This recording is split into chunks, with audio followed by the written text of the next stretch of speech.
This is not the only study to look at the arterial walls of those eating plant-based diets.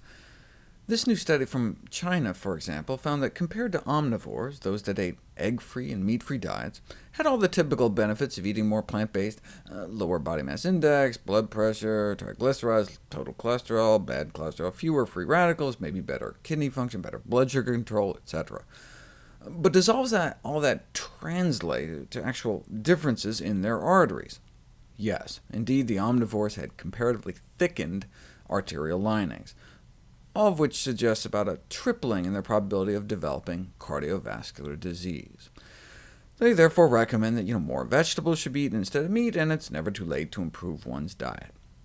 Having said that, if those on plant-based diets don't get enough vitamin B12, levels of an artery-damaging compound called homocysteine can start to rise in the bloodstream and may counteract some of the benefits of eating healthy. In this study from Taiwan, the arteries of vegetarians was just as stiff as those of the omnivores, and they had the same level of thickening in their carotid arteries, perhaps because of the elevated homocysteine levels in their blood. The negative findings of these studies should not be considered as evidence of neutral cardiovascular effects of vegetarianism, but do indicate an urgent need for modification of vegan diets through vitamin B12 fortification or supplements. Vitamin B12 deficiency is a very serious problem, leading ultimately to anemia, neuropsychiatric disorders, irreversible nerve damage, and these high levels of artery-damaging homocysteine in the blood.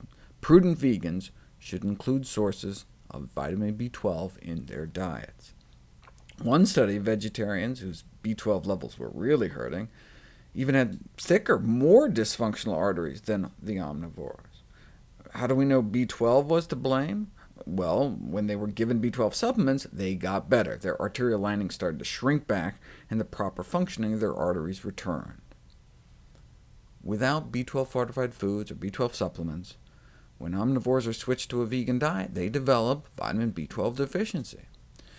Yes, it may take dropping down to around 150 picomoles per liter to develop classic signs of B12 deficiency, like the anemia and our spinal cord rotting from the inside out. But way before that, we may start getting increased risk of cognitive deficits and brain shrinkage and stroke and depression and nerve and bone damage, as well as having our homocysteine shoot through the roof.